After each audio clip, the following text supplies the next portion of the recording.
अरे जी एक बात बताऊं, जब मैं पढ़ता था अपनी क्लास में, इतना होशियार था, हेड मास्टर ने क्लास में से मेरा नाम काट दिया कि तू इतना होशियार कैसे हो गया है। बचपन में मेरे पिताजी मुझे विद्यालय में जमा करने के लिए ले गए।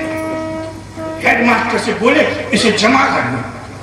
हेड मास्टर ने मेरी तरफ देखा और मेरे पिताजी से पूछा, अच्छा ये बताओ ये किसका बच्चा है? मेरे पिताजी बोले आपका ये। और मुझे बड़ी शर्म लगी, मैं अपने पापा का मास्टर से कहे आपका। और मैंने शर्म से नीचे को गर्दन कर ली। हेड मास्टर मुस्कुराया, मेरी तरफ देखा और मुझसे बोला बताओ ये किसके पिताजी हैं? मैंने कहा आपके ही हैं। अब तो हेड मास्टर गुस्सा हो गया, ले जाओ इसे, मैं नहीं पढ़ा सकता, इसे तो कोई गधा ही पढ़ा सकता है।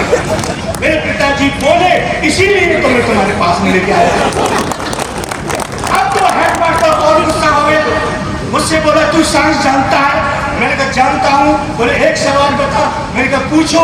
मास्टर ने मोमबत्ती जलाई और बोला बता मोमबत्ती में प्रकाश कहाँ से आया? मैंने मोमबत्ती में फूंक मारी, बुझाई, मैं बोला बता कहाँ गया? वो मेरे मास्टर जी ये प्रकाश जहाँ गया ये वहीं से आया। तो मास्टर कहा तू गलत जवाब दे, मेरा भी नाम रतनलाल मास्टर नहीं, कल तेरी कापी पर 2 गोल गोल अंडे नहीं दिए तो इतिहास जानता है? मैं जानता हूँ। एक सवाल बता। मैं पूछो। बता हिंदुस्तान की जनसंख्या क्यों बढ़ रही है? मास्टर जी इसका तो तुम्हें ही पता होगा क्योंकि तुम ही मास्टर हो, हम तो बच्चे हैं, हमें क्या पता। तुम मास्टर हो, तुम ही बता दो हिंदुस्तान की जनसंख्या क्यों बढ़ रही है। मास्टर बोला सुन मैं बताऊं। मैंने कहा बताओ। सुन बेटा, इस हिंदुस्तान में 1 मिनट के अंदर एक महिला एक बच्चे को जन्म देती है, समझे? इस हिंदुस्तान में 1 मिनट के अंदर एक महिला एक बच्चे को जन्म देती है। मैंने कहा मास्टर जी वो कौन सी महिला है जो 1 मिनट में एक बच्चे को जन्म दे रही है? मास्टर बोला तेरी समझ में नहीं आ रहा, तुम मुझे समझाओ। समझ बेटा, मेरा मतलब ये है जितनी देर में तू अपनी एक सांस खींचता है उतनी देर में हिंदुस्तान में एक बच्चा पैदा हो जाता है। तो मैंने अपनी सांस रोक ली।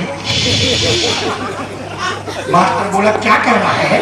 मैंने कहा एक भी पैदा नहीं होने दूंगा, एक भी पैदा नहीं होने दूंगा। तभी दूसरा विद्यार्थी आया और दूसरा विद्यार्थी कर रहा। मास्टर बोला तू क्या कर रहा है? कि जल्दी जल्दी गिन मैंने कितने पैदा करके फेंक दिए। मास्टर जी मैं भारत को चीन बना रहा हूं। मास्टर बोला तू गलत जवाब दे ले, मेरा भी नाम रतनलाल मास्टर नहीं, कल तेरी कापी पर 2 गोल गोल अंडे नहीं दे तू। अच्छा ये बता, जब हम मक्का भूनते हैं तो कढ़ाई में से मक्का के दाने क्यों उछलते हैं? मैंने कहा तू कढ़ाई में बैठ कर देख, तुझे अपने आप पता लग जाएगा। तू गलत जवाब दे, मेरा भी नाम रतनलाल मास्टर नहीं, कब तेरी कापी पर 2 गोल गोल अंडे नहीं दे तू। अंत में एक सवाल और बता। मुझे पूछो। बोले बता महिलाएं अपनी मांग में सिंदूर क्यों भरती हैं? मैंने कहा मास्टर जी महिलाएं अपनी मांग में इसीलिए सिंदूर भरती हैं लोगों को पता लग जाए इस प्लॉट की रजिस्ट्री हो जाए। मास्टर बोला तू मुर्गा बन, तू मुर्गा बन। मुझे मुर्गा बना दिया, एक डंडा मारा और बोला बता तू कौन है? मैंने कहा मैं हूँ मुर्गा। कौन? मैंने मुर्गा। बोल मैं कौन हूँ? मैंने कहा तू मुर्गी। मास्टर बोला तेरे पास क्या प्रमाण है कि मैं मुर्गी हूँ? मैंने कहा कल तू मेरी कापी पर 2 गोल गोल अंडे देगा।